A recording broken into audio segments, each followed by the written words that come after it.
Ce livre est dédié à mon meilleur ami qui comprend très bien les enfants. Quand j'étais petit, j'ai pris comme un traceur de bois ouvert et fermé, mais les adultes y voyaient seulement des chapeaux. J'ai renoncé à dessiner et j'ai grandi. Je pensais toujours que les adultes ne comprenaient pas les enfants. Je vivais seul au milieu du désert quand ce garçon est apparu et il m'a demandé avec insistance dessine-moi un mouton. J'en ai dessiné plusieurs, mais il n'aimait aucun. Finalement, j'ai dessiné une boîte et je lui ai dit que les moutons étaient à l'intérieur.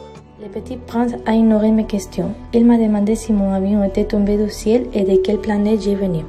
Je lui ai demandé aussi, mais il n'a pas répondu. Il a mis la caisse parce qu'elle servait de maison aux moutons, mais il n'a pas mis la corde parce que les moutons ne se perdaient pas sous sa petite planète. Les adultes sont superficiels car ils ne demandent jamais sur l'essentiel de soi-même. Ils ne sont pas ouverts à la fantaisie, aux mêmes rêves. La seule chose qui compte pour eux, ce sont les chiffres. À la fin, je suis peut-être un peu comme les grandes personnes. Je dois agir. Le petit prince veut que les enfants de la planète sachent du danger du baobab. Chaque matin, il expulsait les bonnes herbes, mais il arrache les mauvaises herbes des baobabs. Parce que si vous ne retirez pas les baobabs à temps, ils coupent la planète comme des monstres géants et il n'y a aucun moyen de vous en débarrasser. L'aviateur croit comprendre la vie mélancolique du petit prince et son calme. Et dans le coucher de soleil, le petit prince dit qu'une fois, il a vu 43 fois le coucher de soleil.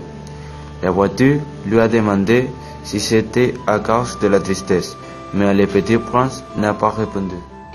Le cinquième jour, le petit prince a une révélation fondamentale sur l'importance de profiter et soigner toutes les belles choses comme les fleurs et les étoiles. En conclusion, sur les choses importantes de la vie. Le petit prince raconte l'histoire de sa fleur. Elle est née un jour d'un grain et à partir de ce moment, le petit prince a pris soin d'elle. Mais la fleur était contradictoire et superficielle. Il était confus.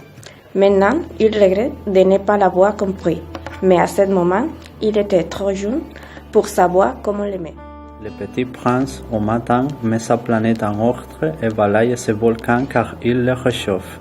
Mais quand il va couvrir la fleur pour la protéger, elle ne lui parle pas et est fâchée contre lui. Elle dit au petit prince qu'elle n'a pas peur du vent, des bêtes, qu'elle sait se défendre et qu'elle veut connaître et découvrir de belles choses. Le petit prince visite la première planète où il trouve un roi absolu, mais raisonnable, parce qu'il exigeait à chacun ce qu'il pouvait donner. Il voulait que le petit prince soit ministre de la justice pour qu'il reste sur la planète. Le petit prince arrive sur une nouvelle planète où il trouve un homme très vaniteux. Il demande au petit prince de l'admirer et le petit prince le fait parce qu'il trouve le personnage amusant. Après 5 minutes, le petit prince est fatigué et il part vers une autre planète. Les adultes sont très bizarres. La planète était habitée par un viveur. Cette visite fut très courte, mais elle plonge le petit prince dans une grande mélancolie. Le viveur voit pour oublier qu'il a honte de voir. Après sa courte visite sur la planète du viveur, le petit prince arrive à la 4e planète, habitée par le businessman.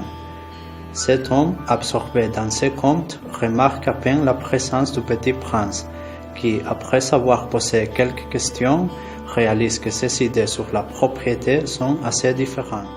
Le petit prince arrive à une nouvelle planète, qui est habitée par un allumeur de réverbère. Le petit prince dit que l'allumeur est la seule personne qu'il pourrait avoir comme ami.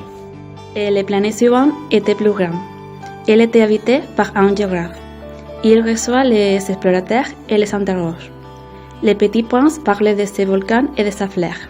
La géographie traite de choses éternelles, mais les fleurs sont éphémères, menacées de disparition. Le géographe a recommandé de visiter la Terre pour sa bonne réputation. La Terre n'est pas une planète quelconque. Avant l'invention de l'électricité, Elle était illuminée par des allumeurs de réverbères. Ils ne se trompaient jamais dans leur ordre d'entrée en scène. C'était grandiose.